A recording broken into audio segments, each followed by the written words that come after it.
We are in an LS3 JK, later model as you can tell. I think it's the Arctic edition, Mountain edition, something like that. The LS3 is a great motor, and we haven't been doing as many LS3s as the truck motors in recent times because the truck motors were less costly, and they also have an executive order on some of the truck engines like the LC9 and the L94. Unfortunately, availability on the new crate LS truck motors is drying up. They've been out of production for some time, so our suppliers are pretty much out of them. The LS3, on the other hand, is still being produced. GM Performance still supports it.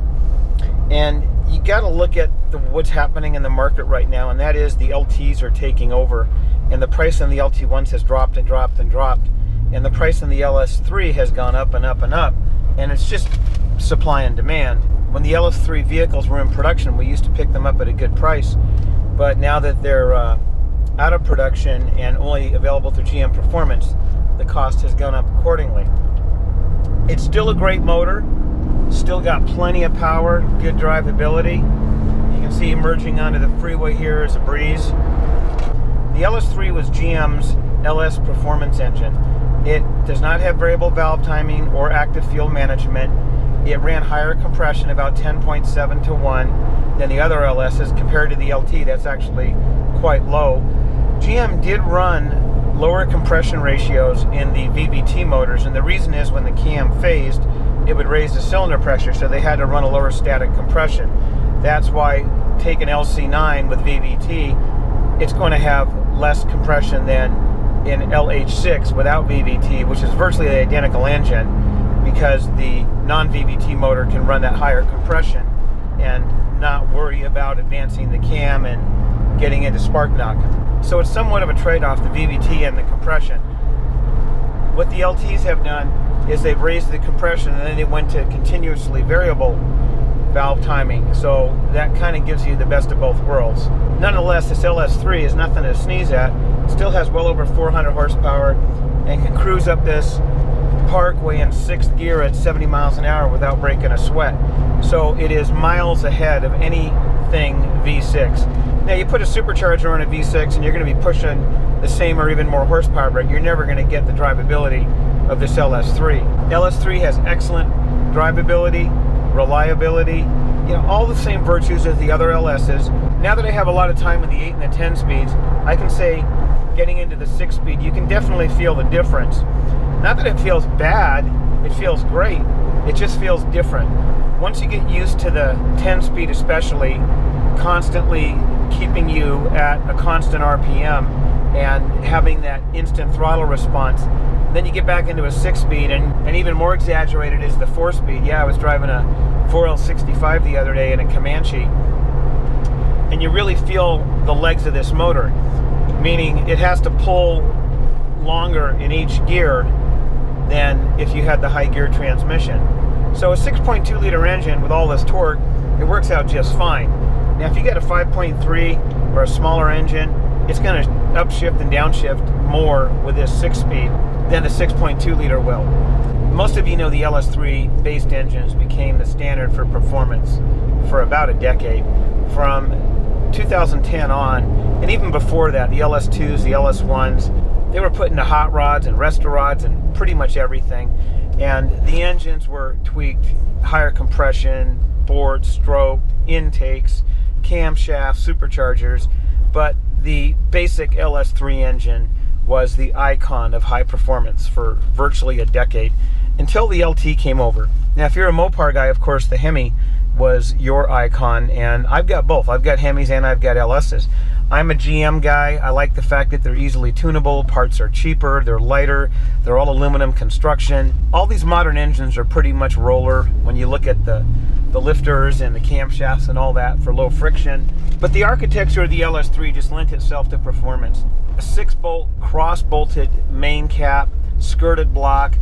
GM really built some reliability into this engine, and it shows. If you look at the desert racers and the circle track racers, the LS3 is where it's at. Now, just like everything else, you're going to have guys out there that say, oh yeah, my new LS3 dropped the valve or whatever, and yeah, that happens with modern engines, especially when you tweak the tune. when you start removing torque management, raising the rev limiters, remember we talk about how GM builds these protection modes into these vehicles. When you start removing those on a production engine, you're going to have a problem. Now, the LS3 was a production engine. It was put in the Corvette and it was put in the Camaro, and those engines are rated at about 430 horsepower. But of course, GM came out with different variations. The 485 horse, which I think they raised up to 490 later on by changing valve springs. You got the 525 horse and all the other versions of it with carburetors and different intakes and camshafts and whatever. So what we have here really is one of the last generation of the good old hot rod engines. Simple engine, no technology, no VVT, pretty much the lowest part counts you can get, overhead valve. And when you made it to the 6L80, and yes, you can put a 4-speed or a manual transmission behind this engine. In fact, the LS3s technically were manual transmission vehicles, and they were designed to rev higher than the automatics. The automatic counterpart of the LS3 was the L99, and the L99 did incorporate active fuel management and variable valve timing. So it's very similar to the truck L94, just had the LS3 intake on it. So 3 years ago when I started doing the LT videos, the question was, is the LT worthy? And back then GM was having some teething problems. You remember the 8-speed transmissions had some issues, and they had some problems with the active fuel management. So the LS3 was still king. The question now is the LS3 long in the tooth, and the LS engines in general? And that just depends on your perspective. If you're a guy that wants to cross the desert and you want the most reliable engine possible, I'd probably go with a 6-liter LS. Iron block, it can run on pretty much any gas you put on it. GM really designed that engine to be abused. If you want good horsepower with good reliability and lower cost, then the 6.2 LSs are still a good choice, whether it's the L94, the L9H, or the LS3. Now, recently we've sold several kits to guys that bought L92 engines. Those are the 7 and 8 6.2 liters, the predecessor to the L9H and then the L94. And the L92 is a great motor. It doesn't have active fuel management. It does have VVT, but it was kind of a different duck. It had a different operating system, different computers. Some of the sensors were different, like the map sensor. They ran a Delco-based map instead of the Bosch. It had a different oil pressure sensor. Plus, the operating systems were a little difficult to work with. These were the first Gen 4 operating systems, and GM had some learning to do. In 2009, they made some great improvements, but 2010 and up is really where you want to be. 2010 and up, the LS was rationalized. So to answer the question, are these engines obsolete? No. Just like the small block Chevy's not obsolete. You got a rat rod or a 32 Ford, you want to put a retro small block in it with chrome pipes and all that. In my opinion, the LS and the LT are just out of place, where a good old small block runs great. Now, yeah, a small block's going to have a lot less horsepower and it's not going to get the economy and all that, but it just fits in that application. I got 2 calls last week about guys wanting to do Gen 3s in the JKs, and we dropped support for the Gen 3s a long time ago. And there's a lot of reasons for that. One is legality. You got to make sure the engine is newer than your vehicle or the same year or newer. And most of the Gen 3s were from the late 90s and early 2000s, before the JK even came out. 2, the technology in the Gen 3s was just not there like the Gen 4. Now, at the time, they were awesome engines. They were over 300 horsepower, even on a 5.3. But you were stuck with a 4-speed transmission, no variable valve timing, etc. So when it comes to the JK, really your choices are the LT, the LS, and of course the Hemi.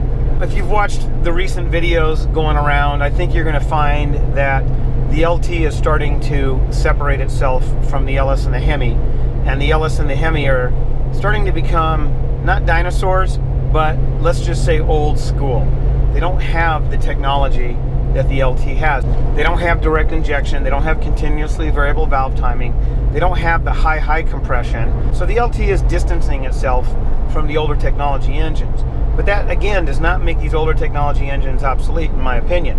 I would cheerfully drive this LS3 or any LS across the country, and I do.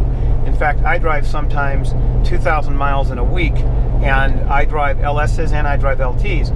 And if I drive an LS and an LT up a long mountain grade, there are differences. The engines are different and the transmissions are different, but they both do the job really well. So I would not say the LS is obsolete, but I think if you look at the direction the market is going in, go to SEMA. SEMA is always showing what the future is going to bring, and you're going to see that the LTs are starting to dominate. 3 or 4 years ago, you didn't really see much of the LTs at all. So for this customer's purpose, the LS3 is perfect. He saved money. The LS3 still has a lot of horsepower. It's going to be able to take him wherever he wants to go in comfort, and he's not going to struggle on any of the highways. It's going to wheel excellent. Same thing with the 6-liter. Like I said, the 6-liter is still probably our most popular expedition engine because it's virtually bulletproof, or as close as you can get. As far as the 5.3 LS goes, I think it's often overlooked. I would not put a 5.3 LS in a really heavy JK. JK on 40s, JK in the mountains, towing a trailer, JK running at high altitude, etc. But if you got a JK that's relatively stock, 32-inch tires, 35-inch tires even, you're near sea level, the LS 5.3 is a bargain.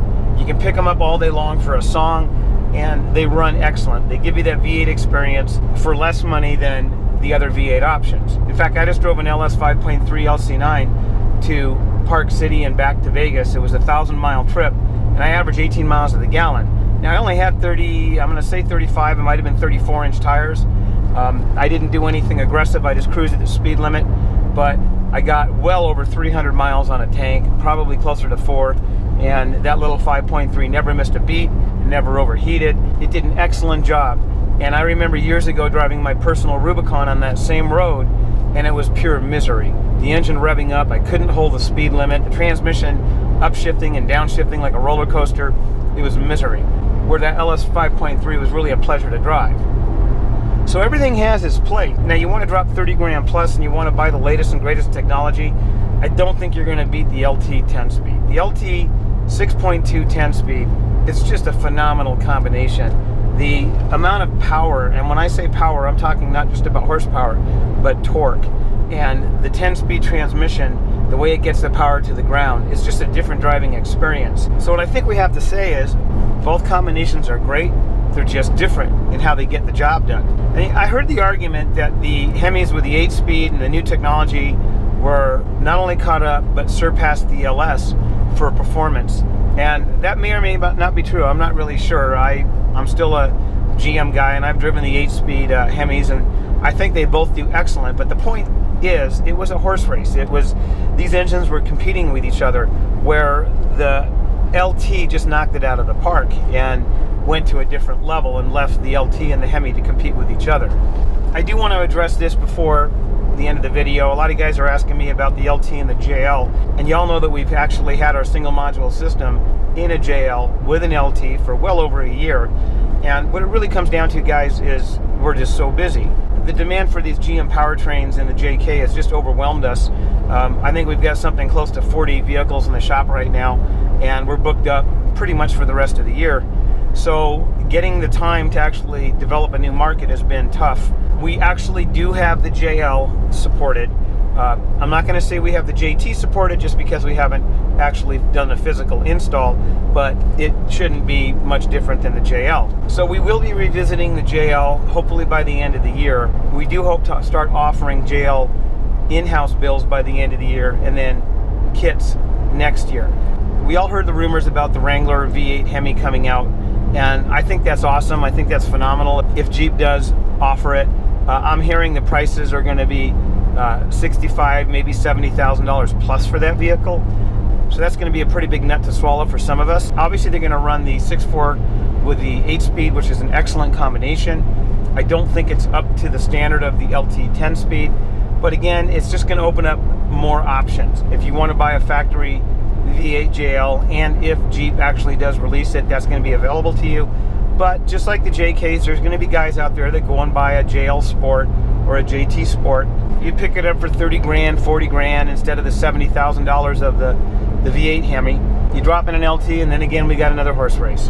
Now, I can say from personal experience, the 5.3 LT with the 8 or the 10 speed works awesome because I've got one in my personal JL. It matches the JL really, really well. It fits. There are no interferences. The electric power steering of the JL works perfect with the LT because, as you guys know, the LTs don't have power steering pumps. So the whole thing, the whole package just fit together really, really well. And we had no issues getting the LT in and running. And we have coded our single module for the JL. So it's just a matter of time right now, guys. And I do apologize for the length of time it's taking these swaps right now, just because of the demand. Demand for the LS and the LT and the JK is really going through the roof, at least for us. And I think it's for a good reason. I think when you guys get out into the trails or Moab or wherever, drive an LS, or better yet, go drive an LT with an 8 or a 10 speed, and I think you'll know why. We're going to take this LS3 JK to the mountain, and we will see you in the next video.